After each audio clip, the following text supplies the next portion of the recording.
Thumbs up. Amazing. And we also are streaming on Zoom, so just know that there's a camera back there. So can you all turn around and wave and give everybody love on Zoom? Hi. Perfect. Well, it is so wonderful to see you all tonight. Thank you for coming out and spending a Saturday with me, our fellow poets, and of course, my brother BJ. It really means a lot to me that you all traveled near and far to be here and are tuning in online. And I am especially grateful to the Pathfinder Network for letting us use this space to celebrate this very, very tender and significant moment for me and this book.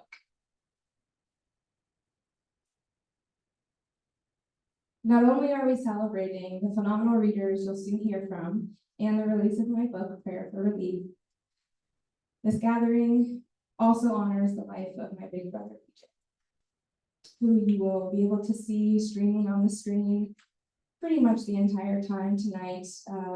Multitude of photos of his life that he lived. While this past Wednesday, March 27th, marked his 5-year death anniversary, today, March 30th, marks the 5-year anniversary that my family was notified. After our dad received confirmation that BJ was the body the coroners had in inventory, I went to the Inglewood police station. The detectives interrogated me, searching for any information they could use to build a case that would confirm BJ was killed justly. I tried to sue the Inglewood police, but was told because I am his sister, I have no legal standing. Then my parents tried to sue them. They were dismissed from the case because they didn't have enough legal standing compared to the mothers of BJ's children. After over 3 years in litigation and Inglewood's multiple changes in legal representation, the case settled to keep a loss from the record for the city of Inglewood and the shooting officers, Julian Bash and Jonathan Rubin. Both are still employed today. I share this part of the story because when I imagine him alone at the coroners for 3 days, without family or friends, a family who would have come for him, to name him, to kiss his forehead, to hold him, and to give him the dignity that he deserved. Now I can also imagine tonight, as his humanity is immortalized because of your bearing witness and your willingness to say his name too. Thank you with all of my heart. So you'll hear from me a little later, and now it is my delight to introduce JP, or Jennifer Perrine. JP is the author of 4 books of poetry. Again, The Body is No Machine, In the Human Zoo, and No Confession, No Nurse, which are available in the back for purchase when that time comes. Their latest poems and essays appear in 5 Minutes, The Main Review, Cincinnati Review, and many other magazines and literary journals. JP lives here in Portland, where they co-host the Insight Queer Writers Read series. They teach writing and also work as the Equity and Racial Justice Program Manager with the Regional Parks and Nature Department. Please invite JP to the mic.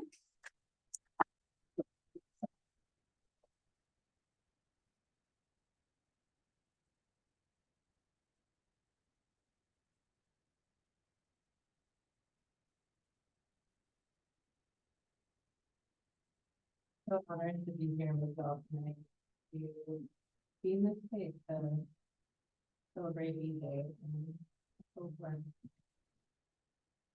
I'm gonna read just a couple of poems. I was reading through a couple of books this morning and decided what to read, and then one of my favorite poems is a collection. It's called A Dozen Colloquial Existence, which start with Chekhov's gun.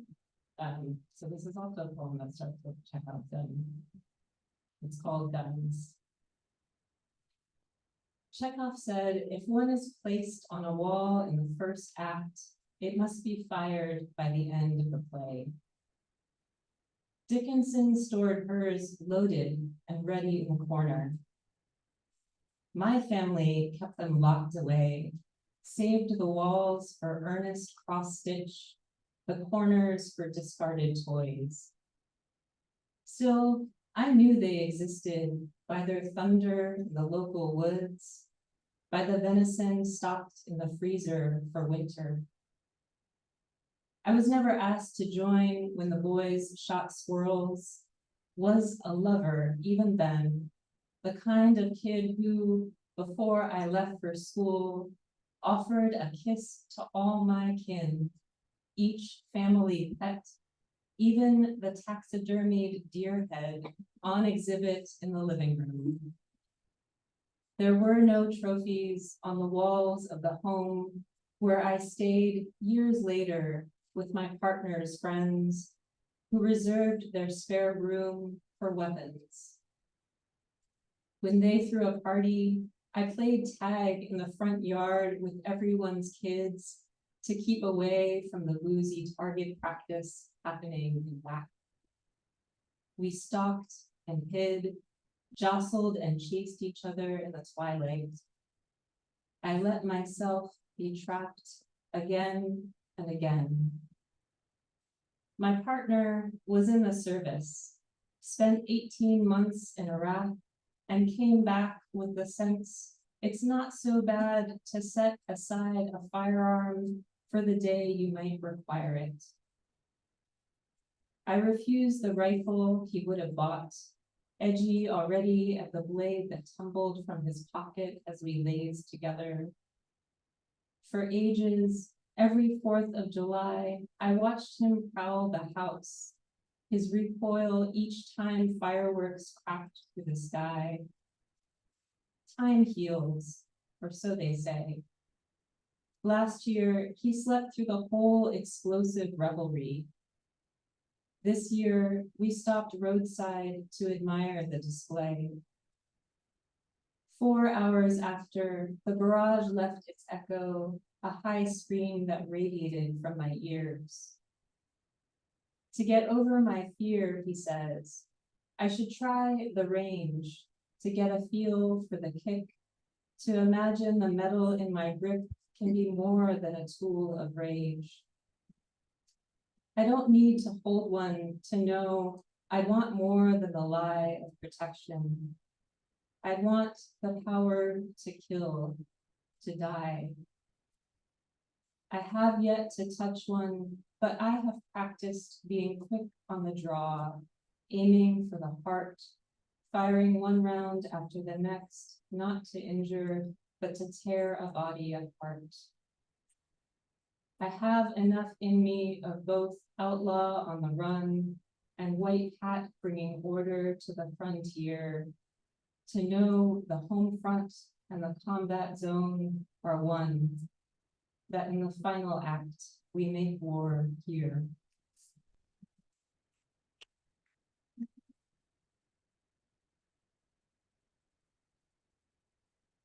One of the things that I admire most about Krystle's writing is her use of really innovative forms, and I was really drawn to a lot of the poems in the book that have mesophotics where you can read vertically down the center of the poem and also the usual fashion. So I'm going to read a poem that uses a kind of similar technique. If you read down the left-hand side of the page, it reads "Come as You Are," as the Nirvana song.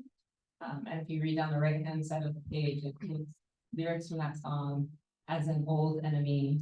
And the title also comes from the song. It's called "No, I Don't Have a Gun."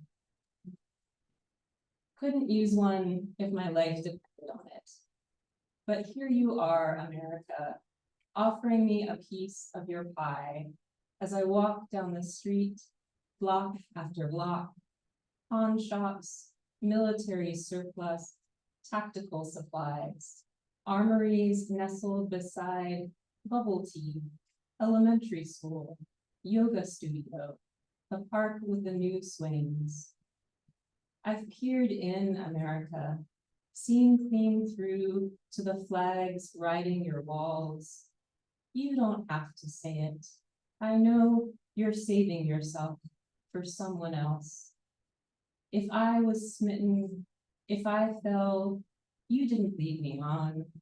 I could always tell what disaster I was flirting with. When I held onto your grip, I knew what it would take to pry myself free, knew I wouldn't be until my hands were cold and dead, until I ceased to dream of cradling you. I have been an accessory to your crimes, helped you hide the bodies, including mine. Rifle through my pockets. You will find no pistol, no sidearm. I am evidence enough. You've got me dead to rights. What you're selling, I've hungered to buy.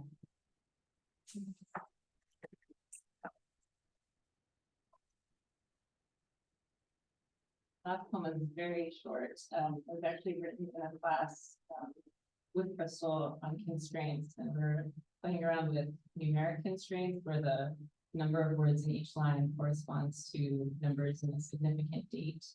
And I think it was Krystle who suggested using the slashes in a date, substituting the word "or" for those. So what came of that? It's a short elegy for my mother. It's called Votive 12/26/42 to 11/5/19. First, song sparrows, or pine siskins, pitch their trills to the morning, or I thumb the lighter, not enough to catch, silent or humming a tune you did or did not know I loved. That is still a question.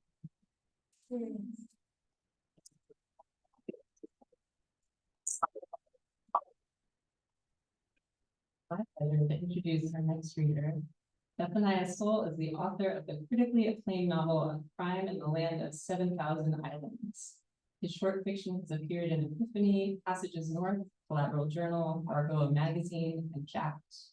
He's a Martha's Vineyard Institute of Creative Writing Author Fellow, as well as an alum of Bona and Tin House. And his second novel, The Amazing Twin Chicken Freedom Fighters, will be published by Run Amok Books. Please welcome Zeph to the mic.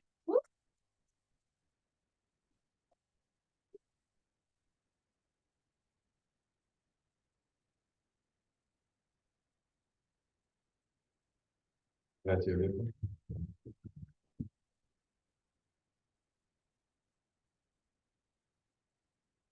That's okay. No, just like it was my beautiful. I mean, I came in here, I was like, really? I wasn't expecting this. Thank you for having me. I thought that I would read my book. This is fun. Goodbye. Not a picture. But I'm not gonna read this. Oh, get to that.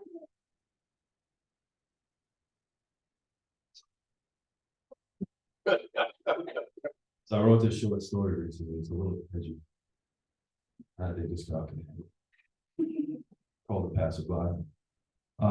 It's not that big. I guess the way it goes. Passerby. It's a recent short story. Hefty El Jefe always liked walking through Van Cortlandt Park to talk business. Brother figured the odds of unrecognizable surveillance lower that way, and rightly so. But I wasn't feeling why he called me out that Saturday in the old Putnam Trail, because the last thing my man's mind was business. I'm out there tripping on the old railroad ties covered by the fallen brown leaves, scuffing the suede of my Timbs. This cat's rambling about some college show called Puja he done picked up in LAS the night before. Are they supposed to link up later at some party downtown? Like I gave him what? I had my own shit messing with my mental that day. You just been born, and your moms was hitting me up hard for that Pampers change. I still didn't know if my sister, your Titi Leon, was out there breathing or rotting in the ditch somewhere. Then there was the phone call from one of my moms, your abuela, had gotten at the ass crack of dawn. Some lady saying she was But nah, I'm throwing too much at you. I'll come back to that later. There was a lot going on, and out of all that heavy shit, there was only one thing I could do something about. One thing I had like some chance of succeeding with. That was you. That was getting you where you needed it, your Pampers, your formula, your Reebok kicks, your baby FUBU snowsuits to keep you warm. It was mid-November, it was already getting brick. That's why I zoned back in with F that said this party was at NYU. I still have most of the half key I bought off from a while back, cost me all my ready currency, 10K, shit locked up my cash. But that wholesale price was more insane than any deal Crazy Eddie was getting me. And while the wholesale had dipped, the retail had gone up. This was 2005. I could pull 170 on each bag he flipped. This was because of Baby Bush and playing Colombia, but I didn't know that at the time. Like a lot of brothers out here, I was living like an insect, responding to external stimuli into which I had no greater insight. My problem wasn't no White House policy. My problem was getting entry to a market that could consistently afford 170 a gram. Bunch of college kids to me sounded like opportunity kicking down my motherfucking door. When we got there, I checked the time on my phone. It was about 5, or remember the sun was already getting low. Dog had to stop walking. I stopped too, looking over his shoulder while he looked over mine. So all we were watching was a forest of brown leaves. I think she's the one. That depressed me. Not Hefty and his love and bullshit. I mean the leaves. All them shades of brown meant they were dying. And all the choking smog and pollution in the city made sure they did not get to fully express their colors of death. You got to get out to places upstate like where I'm at now to really see all the colors flare. Oranges, yellows, reds. Sully Pepper said, "You roll me on this? No slinger, not tonight." I squinted, wasn't sure I heard him right. I'm dead ass, he said. "Don't bring nothing with you." I said, and we kept walking, but on the real, that shit got me heated. Consider tipping our homeboy right there and then, and if he was anybody else, I would have. He'd have been done, dropped like a hot bike. I had shit to do, but me and Hefty, I was 22. I couldn't walk away from the dude I've been ride or die with since I was 9. My riding teacher visits us here every week. He said this was a good place to put a line break, because now I got to back up a bit to explain some shit. When I was like 8, my pops bounced back to Bangladesh for good. Never heard word one from the man again. As soon as it was clear he truly cleared, our landlord, this Russian motherfucker, came sniffing around. He lived with his family on the first floor of our little 4-story walk-up on McLean in Yonkers. Dennis Stockman compounded his big ass up the stairs to our top floor of one bedroom. We'd always hear him coming, and Mommy would send me and Lena into the bedroom, shut the door. The Russian would about with Mommy in the kitchen or the living room pretending he was fixing something. And when that wet clapping sound started, Lena would turn up our little TV on the dresser. That didn't work. She'd hold me close in bed and sing. She'd sing Lisa Lisa or Mariah Carey. And my girl could not hold a note that did not have a white man's face on it. But I'd fall asleep to her voice anyway, while the asshole in the room next to us whispered shit like "Talking you good, talking you Spanish," and Mommy whispered back, "Bien, papi, bien." Because even though she dutifully hung the Puerto Rican flag outside our window, she was born and raised in Brooklyn, and that was about the only Spanish she knew. Lena was 3 years older than me, and after a while, she could. So when she hit 12 and Ivan Drago would come around, she'd climb out the bedroom window, shimmy down the fire escape and dip. One night she was getting ready to go out, and I asked her to take me with. I didn't cry or act like a baby or nothing, so she said, "Okay." We didn't go far. There was a Dominican bodega next door. We chilled there with the owner and the owner's nephew and a bunch of other kids. There was like 10 of us, and I was the youngest. The owner's nephew was Lena's new boyfriend, Hector. And at 13, he was the oldest, so the rest of us kids called him Hector. Except for Lena. She just called him Jeff. Call him whatever you want. Hector was always high rolling. Some nights he'd make us venture past the corner to South Broadway and take us to a restaurant, a real one, not no White Castle shit. Like this joint La Vieja Yaya that was there at the time. Hefty will order us up them maduros and mofongo, acapurias, chicharrones, arroz con longaniza, and chicken nuggets with fries from the kids menu for me. My man always had it covered. We post up at a table in the back. He'd tell us to keep an eye out for Elliot Troopers or Lawrence Posse. Between that and the tinfoil, I see changing hands at the Steele's Bodega. Wasn't long before I put dos and dos together. I asked Hefty to bring me in on it. I told him I work hard, keep my mouth shut. He said maybe when I was a little older. I told him about that shit with my mom's. I knew why she was letting the landlord up. She wasn't working. Woman barely left the house. Hefty said he knew all that already from Lena. But yeah, it was different hearing it from the son. So he let me in on it. Our crew didn't have no dumbass name like them Lawrence Posse Cats or LA Troopers or Urban Beacons or whatever. We kept our shit on the low, quiet. We were the nameless ones. Just passing by. And one day, when I was 10, we caught the Russian running errands around the block. We got to his ass in the corner of Radford, and he was a big man, but Hefty was one of them boys like full grown at 14 in size. Put the 10 of us together, we had more than enough size. We fucked money up. Reduced his ass to a mound of leaving words. Okay, what do you want? No cash on me. Nah, I said, leaning close. I got cash for you. I stuffed 4 Franklins in his mouth. That was a month's rent plus pity, just to make the point. Lena started laughing, cackling all crazy like, and the sound of that shit bothered me. You come to me now, I said, don't go near my mother again. Then I punched him in the jaw so hard I made a fracture in my hand that still bothers me to this day. Punched didn't do nothing. I was a little boy. He just blinked and took the money out of his mouth and started to get up. I mean, it was cackling even harder now, and I wish my hand didn't hurt because I wanted to hit him again. I think Hefty read my mind because he kicked a size 12 boot at that sucker's neck and knocked him the fuck out. Lena quieted down. Hefty put his arm around me. Let's go, he said, and we dipped. That was my man. That was Hefty.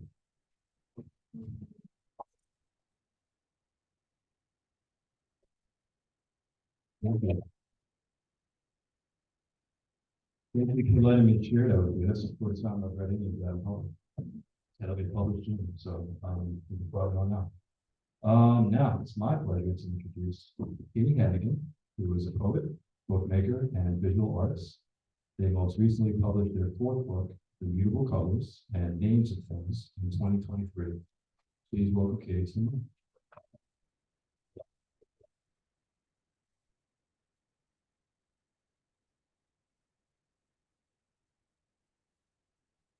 Hello.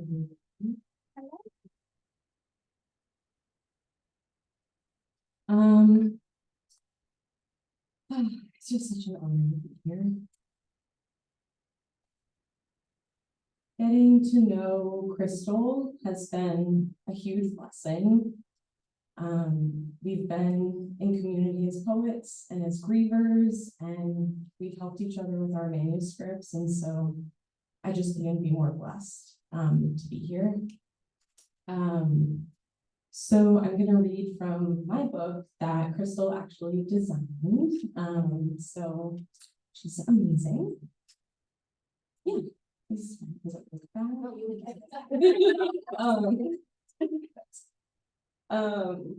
Yeah, so I'm gonna read 3 poems. The first poem, like JP, also is about animals in a freezer. So I guess we're on a theme tonight. Yeah, and then read a little bit from the book when we done.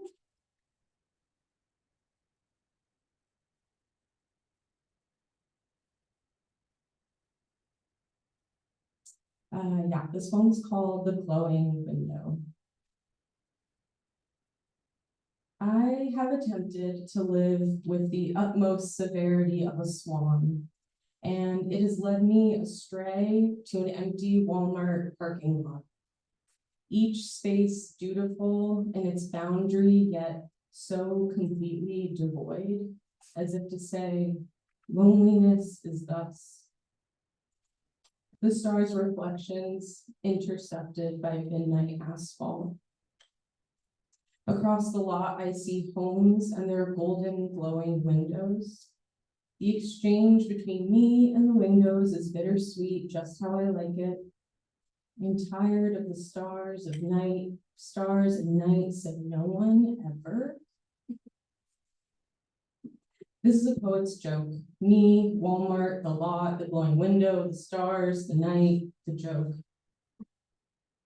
Growing up, when our dogs died in winter, we wrapped their corpses in Walmart shopping bags and laid their earthly forms to rest in the chest freezer, where our extra bread and meats also lay, humming in the basement. The ground submerged under snow, a proper funeral was not possible until spring. It is likely my father will be telling jokes upon his deathbed, even requesting the same funeral prep as our Yorkshire Terrier, Daisy. This life a glass not half full or empty, but a vessel that belongs entirely to itself. And whatever's inside so temporary, no matter how much or little remains. And so I tell him, you are a vessel that belongs entirely to yourself, no matter how much or little remains.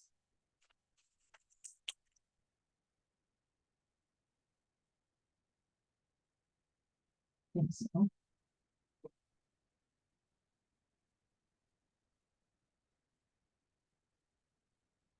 So I wrote that poem a few years ago, and then this book that came out last year is about after my dad died.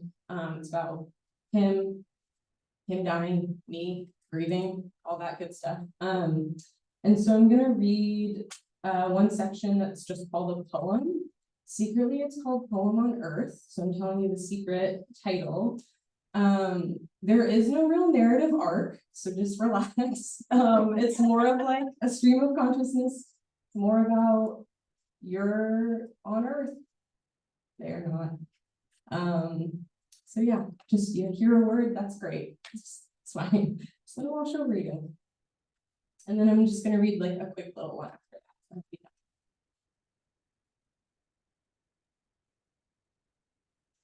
Poem on Earth.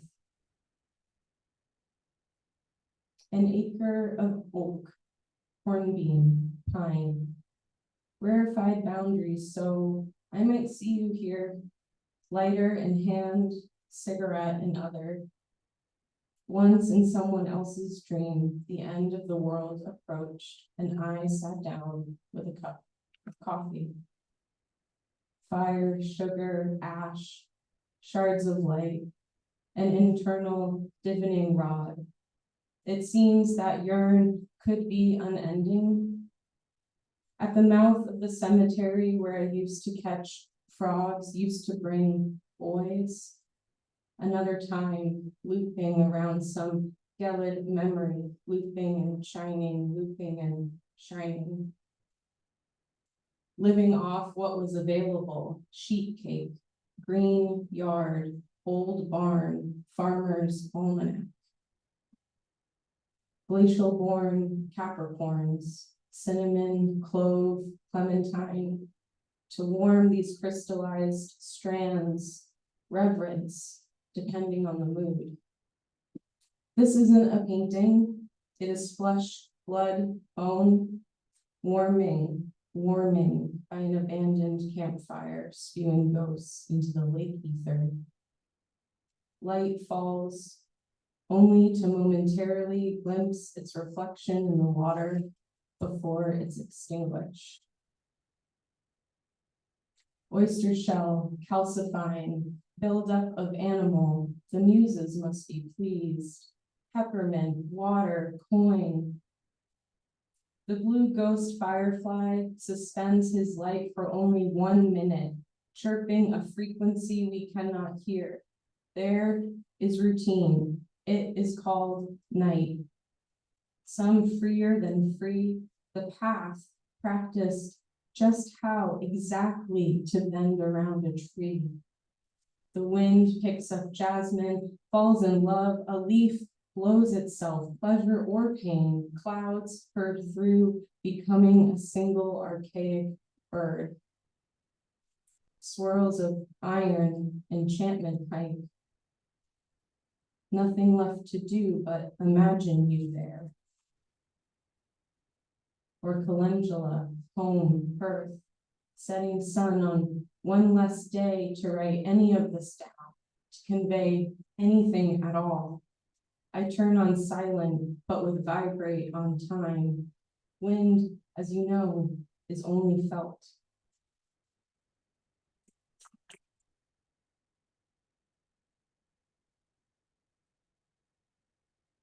Okay, just gonna read this little guide, and then I'm gonna introduce Kevin. Thank you all for being here, celebrating Krystle, and prayer for relief and beaching. Body miracle. It's fine. Okay. body miracle. How time moves, so does flesh, pinching and rolling, breathing in as moths gasp toward light.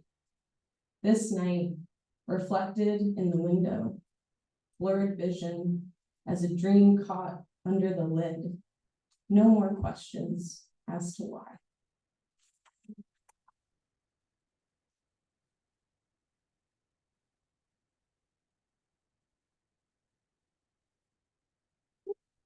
Okay. Kevin Thomas was born and raised in Portland, Oregon, where he and his wife, Krystle May Statler, currently live. His stories can be found in disparate cash journals and magazines across the internet. His first novel, Suicide Runners, will be available later this year. Let's welcome Kevin to the mic.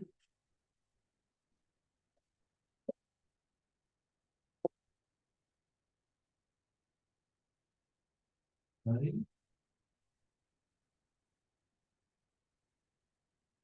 Good.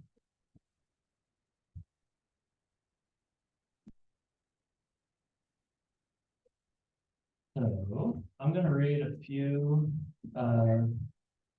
pieces. They're technically they're prose poems. And it's from a collection of memoir things. That's the collection is titled North Sumner Interstate.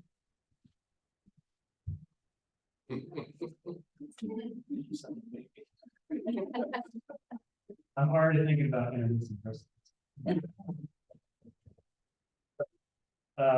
Yeah, so it's titled North Sumner Interstate 1981. Okay.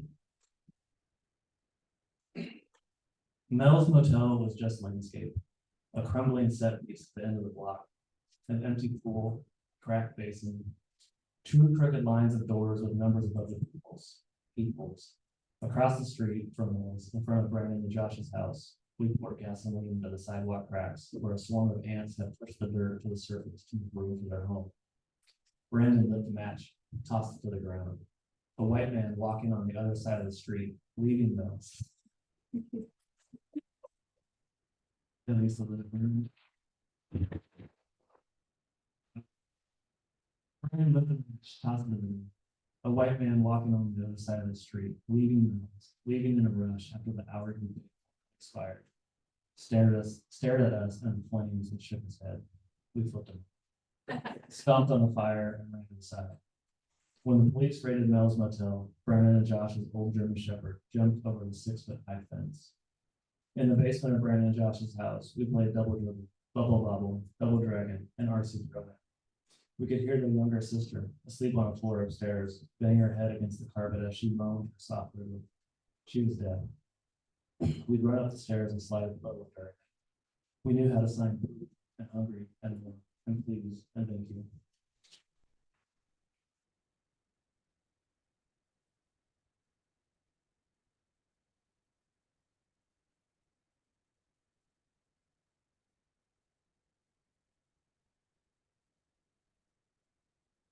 Dandelions sprouted across the neighbor's front yard. Unfenced, unedged, we invaded their yard. We rolled around in the grass and blew the fluffy things from the dandelion stems when they were ready to be free.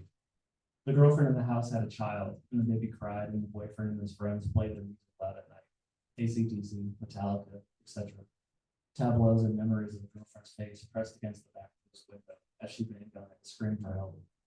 I sleptwalked. My sister woke me up as I was trying to get out of the house in my pajamas, trying to get to interstate, dreaming of Doritos and Super Nintendo at David's house. David lived on a gravel road across from my school, Beach Elementary. Their backyard descended from a chain link fence that went to a white shed with flower beds and weeds loosely terraced along the way. We dug trenches in the garden and watched rainwater rush down the grooves. We made boats out of leaves and twigs and raced into the shed. We accidentally flooded his ditch. We were caked in mud, sopping wet. During the summer, we ran from wasps and hornets. David's mom babysat us. Her hands, her hard, swollen knuckles juxtaposed by her warm love, her safe home. We ate applesauce and watched the news on the TV as scuds were fired at a country called Iraq, called Hussein, called bad, called desert, called black sky, flat, and the same. We learned what Scuds were and how they looked at night, arcing towards sparkling cities. We played NBA Jam in David's room. There was a plant hanging somewhere. The image on the TV shook as if we were there in Iraq, feeling the shock of the Scuds.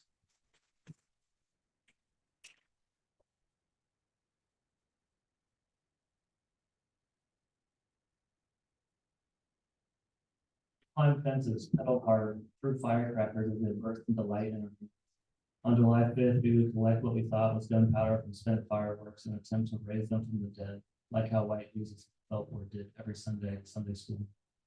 We took the dead and created one glorious zombie firework held together with sticks and tape and selfish prayers. The pavement reanimated under the summer sun, became black goo on our shoes. The summer sun felt foreign, felt vital, a ticking clock to jump inside, to stop, pause, to attempt to slow, if nothing else. We pushed back fall with our screams. The lighter flicked, sparks bigger than fingers. How many times can a knee be scraped? We pedaled until legs gave out and went as far as spatial imagination permitted. Nothing beyond Killingsworth. Interstate only as far as 8-year-old eyes could see. There were streets called Wyoming and Denver and Alberta. There was soccer at Holy Redeemer on the other side of the planet. A ground flower bloomed in Brandon's palm, word to life, and banged bright reds and greens and yellows against the underside of Mrs. Creed's car. We ran, we yelled and laughed.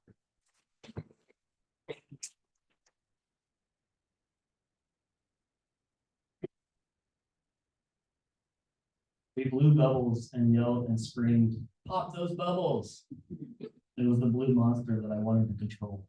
We brought the Nintendo and the 2 controllers to Cannon Beach, to Bob's cabin. Bob was after Dad in that time in between time before Mike destroyed things. We made sure that we packed the cord with the yellow and white and red bits. Or was it the kind that screwed into the back of the TV? It doesn't matter. Forget the bat that cracked one of our heads open. The opossum smashed into the sidewalk. The neighbor's scared face in the back of the window. Because we had brought the cords, and so we walked to the video store. Always named Video Chest, or Den, or Trove. And we knew there'd be red curtains in the back corner blocking sexual freedom in VHS form that we didn't yet know we needed. But we were boys of 6 to 10, unknowingly virgins, white, and from that part of Portland, other whites didn't want to live in it if they could afford otherwise, until they did one, and would take it, and did whitewash the adjacent previously redline neighborhoods. So we had those white socks with the colored stripes and neon windbreakers and lines shaved into our heads because we were nice. And Mom and Bob liberated us to the coast every other weekend for some 5 odd years. And we took the dirt path that cut through the forest, and we told Mom and Bob that we'd be back. Mom and Bob would say be back around a certain time, and that was it. We were free to be wild and knowingly white. This is pre-YouTube, pre-Twitter, pre the end of white's ability to claim innocence and privilege with a straight face. So we trampled pathways because we had brought the right cords and hooked the Nintendo to give word of life to the 22-inch TV in the garage. And we petitioned the Konami gods with prayers that the gaming one would not be rented already, as it had been 2 weekends prior. We picked up our pace and the bell of the door to Video Den dinged and donged when we pushed it open with an assuredness unseen since white's first civilized origin. Destiny, God-directed righteousness. We waved to the white woman behind the counter, and she watched us, our high tops, our skin and bones, our wired energy, as we stormed towards the holy grail. We tripped to Cannon Beach. There it was, Bubble Bobble. We paid with crumpled cash from Sandy pockets, and with Bubble Bobble and VHSs of FX and Highlander in hand, we rocketed back through town to the garage because there can only be one.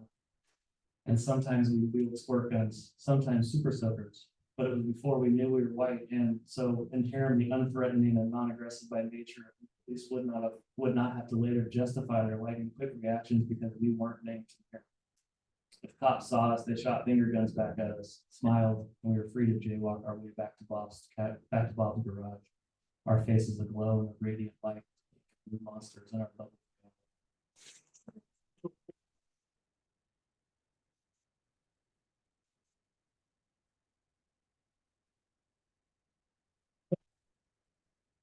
I have the pleasure of introducing our manufacturing.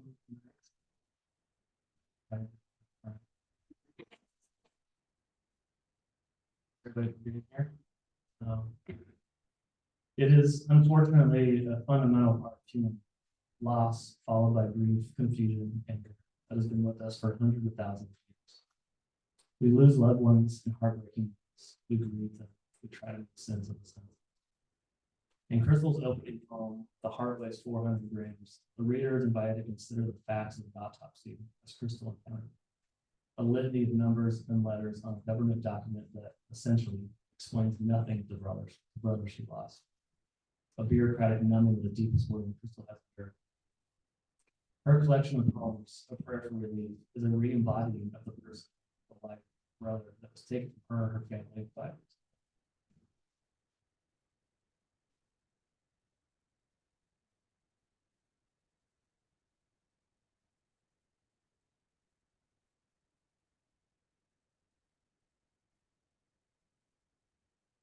If the autopsy report is the exact opposite of life, maybe this book, this type of work, this human endeavor to make meaning of the meaningless is what it needs to be.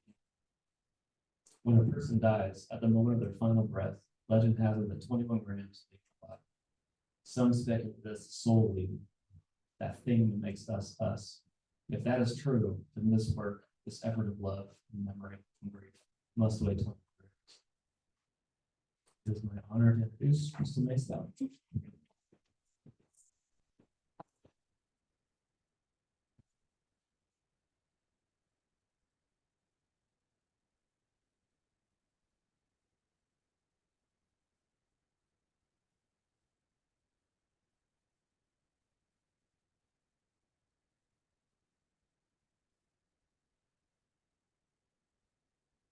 How are we doing?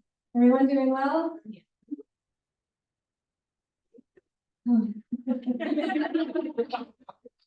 Thank you for asking.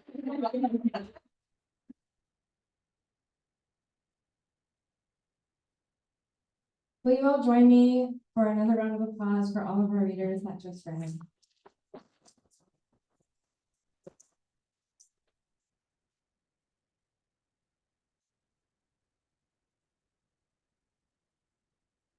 All of them have been a part of my grief journey or have impacted my belief in myself to write these poems or to tell this story.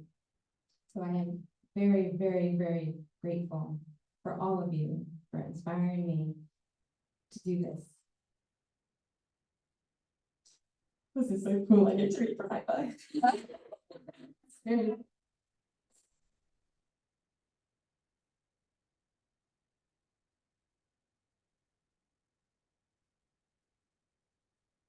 Obituary after 1,095 days. It's on page 4 for those who aren't looking. BJ's curls grew on December 22nd, 1988. Gone since March 27th, 2019. The locks were greased with embalming fluid. Before his hair charred, I watched the mortician take shears to their fullness. My longing shoveled into his chest. Then I left with 6 pouches like bags, gift bags from a party. As each ghost year turns, I search photos for the memory of twirling curls. His last words were as a father. He spoke of finally restoring his family. I wonder if he feels the impact he caused. I wonder what his last thought was. I wonder when the bleeding stopped. He used to record songs with strangers. In one video, he sang from a higher place, but the curls were gone, gone, gone. Maybe he trusted the way parts of him come back. As in, when I see him in my dreams.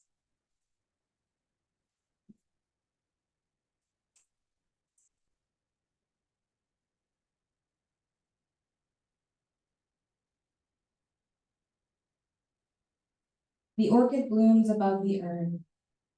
I have a lot of feelings.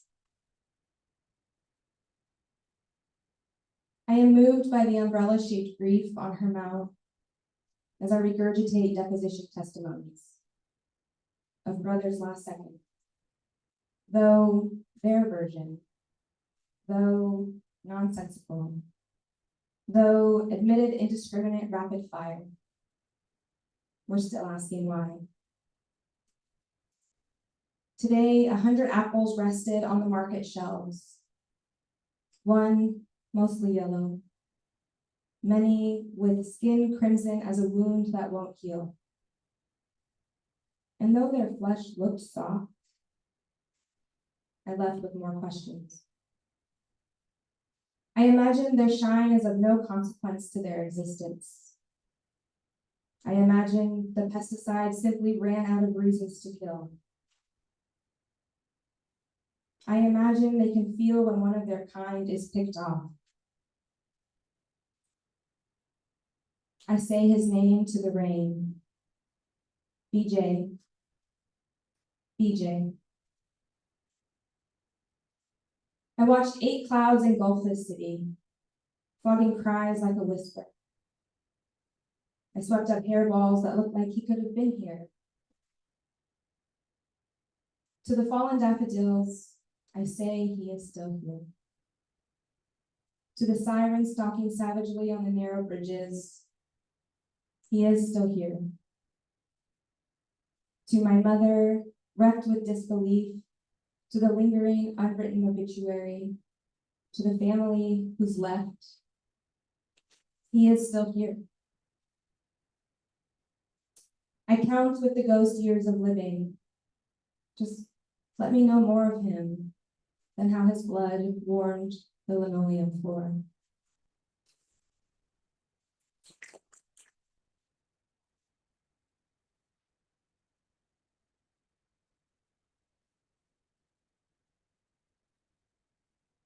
Remnants of, on page 12. I tell a screen of strangers the story I want them to know about my brother losing his life. When we were together, there were no separate verbs for love and grief.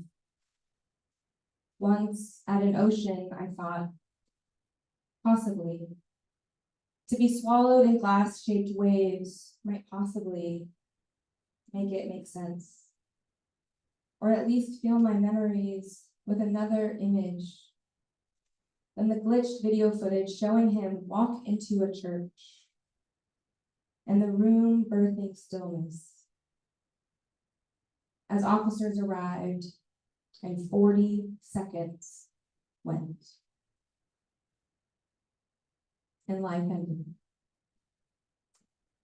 And I miss remembering how he walked with his 5'8" body, a ballast of his own frailty, an inscrutable nature of charisma, unafraid to meet a stranger. He asked to borrow $600 for a trip to see me. And it was a tremor of effort to send as I thought, possibly, finally, more time together. Or possibly, isn't my brother the love of my life? So I sent it. He disappeared. My love and nameless grief soured for years like vinegar. And when he wrote to say I love you the last time, I ignored him. He evaporated into a reminder. Life goes by fast.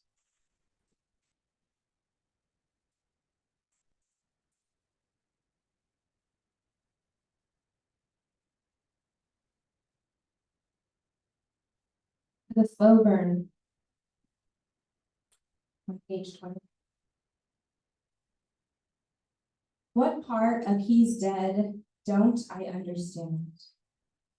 Despite holding 4 boxes of his smile in a city that returns to its everydayness, over and over and over, the reaping repeats itself as sirens echo like hunting crows under a dangerous sun.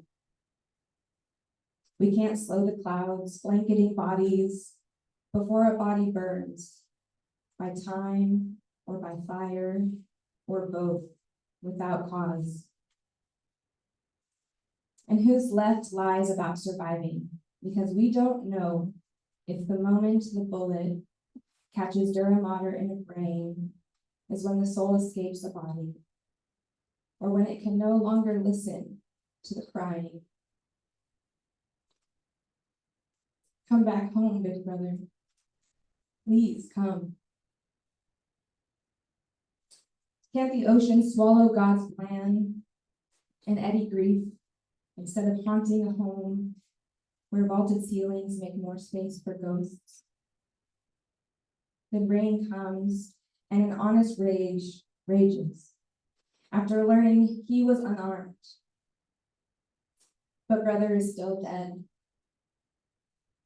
While the murderous officers continue to work and breathe, and breathe, and breathe, and breathe, and breathe in Inglewood with holsters of smoke. I see brother's body in my dreams with eyes alive, like in Polaroids. We played in a play place where everything we wanted wasn't a thing.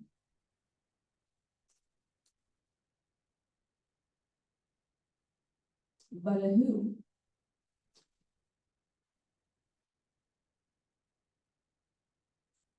With arms to hug back as we laughed our I love yous on a yellow bed.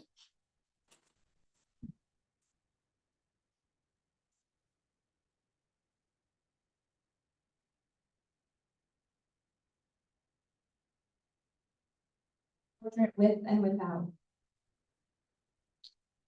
With power.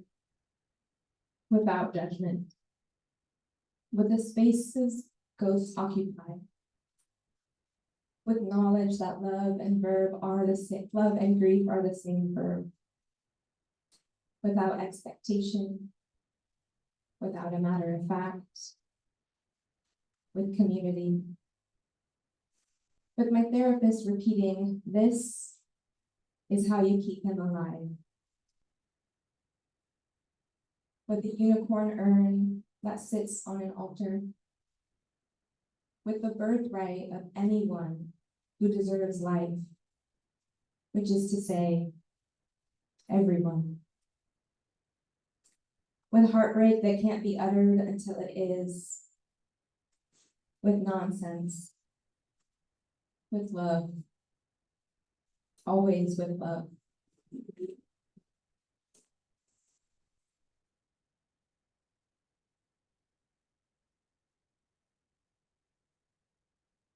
I may invite you all to close your eyes.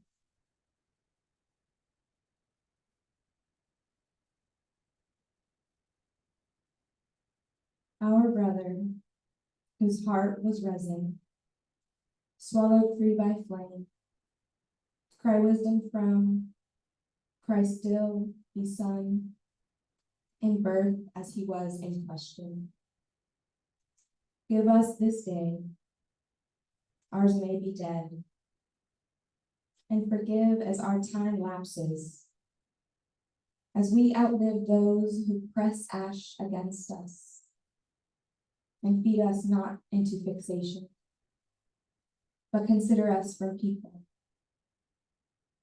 For time is the sting from the power, and the story forever and ever again. If you close your eyes, I invite you to.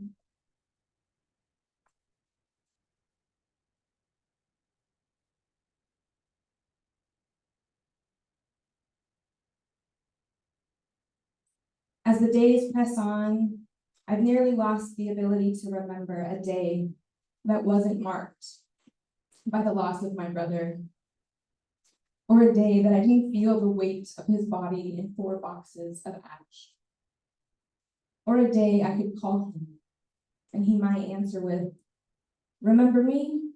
It's your big brother." What life has become now is all this love I have for him, but no him to give it to. While it may be in the eyes of the law that I don't have legal standing as a sister, I am still standing as BJ's little sister, each and every brotherless day. The power of poetry and community like this all become a harbor I buoy to as I spend the rest of my life writing and knowing he is still here. Thank you all for holding space tonight, for celebrating this milestone of publishing a book, and most importantly, for bearing witness to his deserved humanity.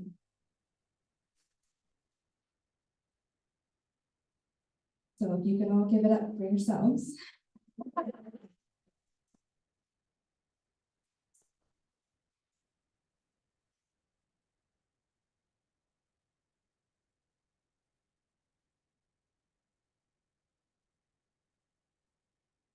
It really has been a pleasure to read from this work for all of you tonight, and while the subject is very sobering,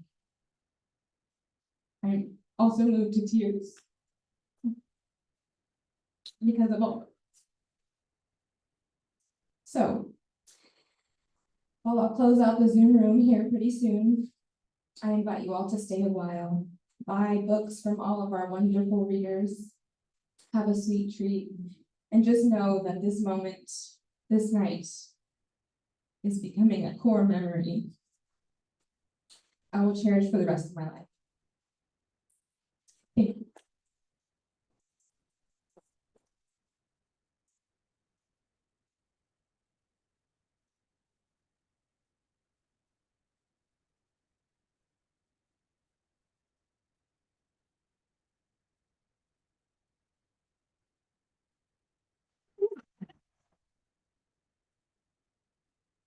I should say, if anybody is going to purchase a book and would like me to sign it, which feels kind of crazy, but I will have one sign it for you.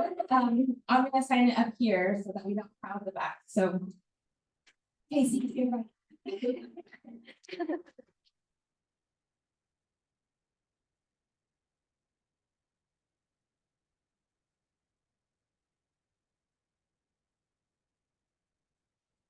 Buddy, I love you all so much. Thank you for joining and being in celebration. Yes, come off the camera. I'm so happy to see all your faces. Thank you so much. Oh, it's so wonderful to see all of you. Oh my gosh, I could cry again. Oh, thank you all for being here. You all have so much of my love. Thank you, thank you. Have a really wonderful rest of your night. And I hope to hear from you all soon.